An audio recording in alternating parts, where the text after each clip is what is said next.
Los bebés son seres totalmente indefensos y que dependen de la protección de sus progenitores. Pero, ¿qué sucede cuando los propios padres o cuidadores son los que ejercen daño físico al pequeño? Esto ha sucedido en muchas ocasiones con lo que se conoce como el síndrome del bebé zarandeado. Recientemente se ha conocido un nuevo caso donde la policía ha detenido a unos padres en Palma por maltratar a su bebé presuntamente zarandeándolo y causándole múltiples lesiones.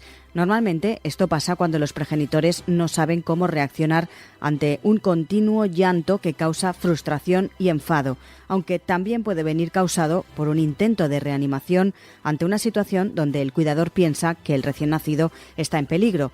Según la Asociación Española de Pediatría, este síndrome es relativamente frecuente, ya que hay una incidencia en el mundo de 20,25 casos por cada 100.000 niños menores de 2 años. En España, de los 450.000 niños que nacen al año, aproximadamente, unos 100 pueden padecer este síndrome. Hoy, en Plaza al Día, síndrome del bebé zarandeado. ¿Cómo evitar lo que puede ser mortal?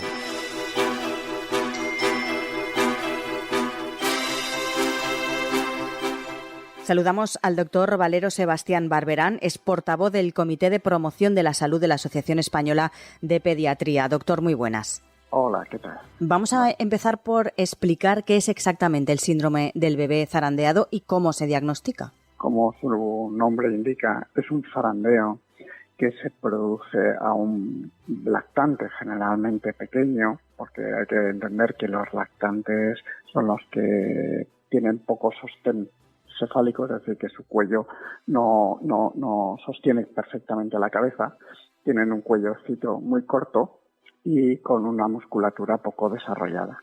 Entonces, el cráneo suele pesar mucho. Al no sostener bien la cabeza, tú coges al niño y le haces movimientos de vaivén y por inercia flexionan y extienden mucho la cabeza. Si tú lo agitas, es como si lo agitaras, la cabeza produce una flexión-extensión importante. Esto provoca, o puede provocar, si el zarandeo es muy violento, pues un impacto del cerebro contra las paredes óseas del cráneo, de tal modo que se pueden producir pues pequeñas hemorragias internas y un edema importante del cerebro. Como consecuencia de eso es una hemorragia cerebral y las consecuencias pueden ser nefastas, claro. Estamos hablando de esta cuestión por un suceso ocurrido en Palma, pero lógicamente en muchos de los casos no se hace por maltrato, simplemente por jugar con el bebé, con el niño. ¿Y cree que falta información a la sociedad o a los padres de este síndrome? Bueno, pues desgraciadamente a veces aprendemos mucho cuando ocurren situaciones lamentables como esta, ¿no? Esto no es infrecuente, pero claro, los padres, muchas veces los padres en el afán, en el cariño, en las ganas de jugar con sus hijos, pues muchas veces con un énfasis muy grande cogen al niño y lo zarandean un poco, no sabiendo que ese cuerpo y ese cuello es muy frágil y puede producirse este tipo de lesiones. Sí que es verdad que en los servicios de urgencias vemos con relativa frecuencia el síndrome del zarandeo, pero muchas veces asociado a malos tratos, claro, que es cuando se produce con una intencionalidad, ¿no? Sí, o incluso para calmar, ¿no? Por ejemplo, al bebé que llora sin cesar, ¿no? Sí, y se recurre a ese zarandeo para callarlo, precisamente claro, no es lo correcto, es todo lo contrario. Claro. Pues es una tendencia, es como un reflejo, ¿no? Que puedan tener a lo mejor los padres en una noche de estas que han pasado el niño con un llanto persistente. Generalmente estos son lactantes, muchos de ellos con cólicos del lactante que no calman, que no paran de llorar, que llega el momento que los padres pues pierden la paciencia, pierden el control y en un momento determinado zarandean al lactante. Es muy frecuente en este periodo ese zarandeo no intencionado, ¿sabes? Es simplemente como un mecanismo de defensa. De emergencia y de defensa, ¿no? Pero hay que instruir a los padres bueno, que tienen que tener paciencia, tienen que entender que el recién nacido o el lactante no lo está haciendo consciente ni adrede para fastidiar a su padre. Claro, ahí precisamente es lo que usted dice, claro, claro. Juegan un papel muy importante los profesionales sanitarios, especialmente ustedes, los pediatras, en la prevención, en la detección y el tratamiento del síndrome del bebé zarandeado. Ahí es donde hay que poner el foco. Claro. Normalmente en los exámenes de salud que se realizan en el programa de Niño Sano, pues siempre se les da consejos a los padres para cómo actuar y sobre todo cuando detectamos problemas de los niños con problemas del sueño, con problemas de cólicos, con problemas de llanto, pues siempre a los padres les instruimos y les aconsejamos que por favor que mantengan un poco la calma y la paciencia dentro de lo que cabe y que no expresen su descontento con un zarandeo, ¿no? Es decir, que los niños no tienen la culpa y con ese zarandeo el niño no se va a callar, claro. ¿Qué protocolos, doctor, se siguen cuando precisamente se sospecha o se confirma un caso de síndrome del bebé zarandeado y qué recursos se ofrecen a las familias afectadas? Claro, vamos a ver, normalmente cuando por estos niños generalmente los traen o bien a los servicios de urgencia o a los centros de atención primaria cuando ya presentan una sintomatología, es decir, no es que hayan zarandeado al niño y vayan corriendo a los servicios de urgencia, sino que normalmente vienen cuando ya hay una sintomatología de que esa hemorragia se ha presentado de alguna forma, como por ejemplo con el decaimiento, con la falta de apetito, con la apatía, con la somnolencia, es decir, son síntomas muy diversos que te orientan a que hay un problema neurológico. Entonces es cuando ya empiezas a actuar pues con radiografías, TAC, estudio de fondo de ojo para ver realmente el alcance de las lesiones.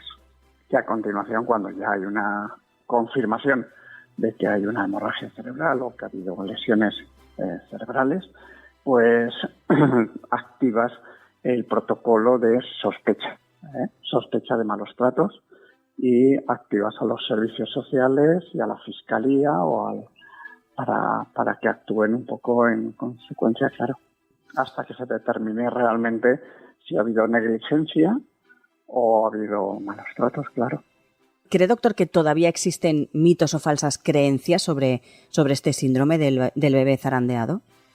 Por parte de los profesionales sanitarios lo tenemos como muy claro, ¿no? Que esto o ha sido una negligencia, porque al final de la corrida uno actúa porque zarandeas al niño y es una negligencia. Uh-huh. Quizás no es una intencionalidad de hacerle daño al niño, sino a lo mejor lo único que has querido es que se calmara el niño.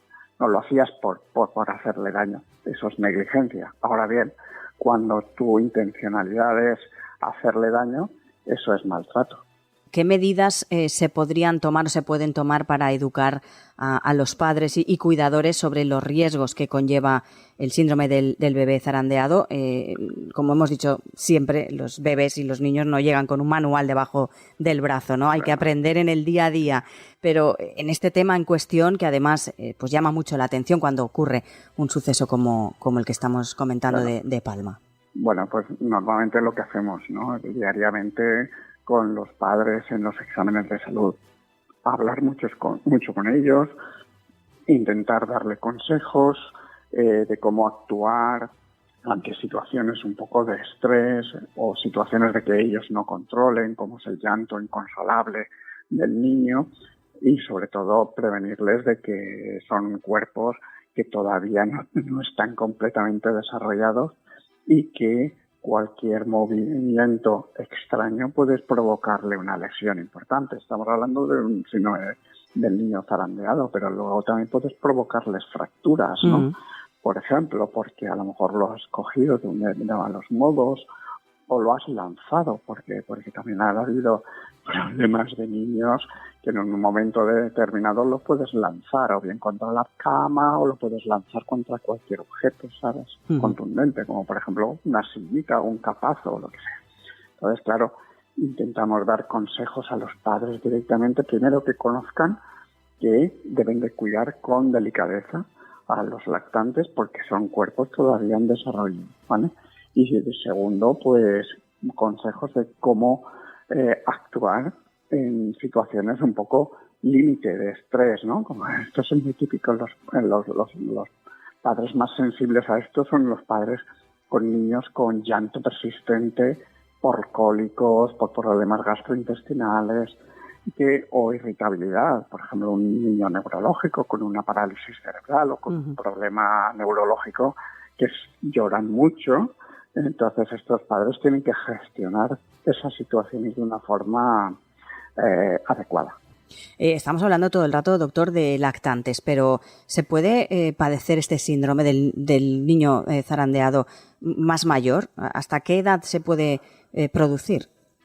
Bueno, normalmente cuando ya el desarrollo de la musculatura del cuello es mucho mayor, pues ya es más complicado, pero de todas formas esto es como, por ejemplo, que todos lo pondrán en su cabeza rápidamente, el síndrome del latigazo cervical, ¿no? Que es cuando te vas a hacer el coche y de repente te golpean por detrás y se produce una flexión-extensión del cuello. Eso es un latigazo cervical. ¿Qué produce? Lesiones a nivel del músculo y del poder producir a nivel de las vértebras del cuello. Pero está tan desarrollado ya la musculatura que es más difícil de que el propio cerebro impacte sobre la pared del hueso, porque amortigua y frena mucho. Yo creo que a partir de los 2 añitos, que ya el cuello del niño está más desarrollado, es más difícil que se produzca. Por eso se llama síndrome del bebé zarandeado, ¿no? Por debajo del año. Pues doctor Valero Sebastián, recordamos portavoz del Comité de Promoción de la Salud de la Asociación Española de Pediatría. Gracias por estar hoy con nosotros y hablar de este síndrome que sin duda pues se pone a los padres en alerta cuando tenemos un bebé. Gracias por acompañarnos. Muy bien, muchas gracias a ustedes.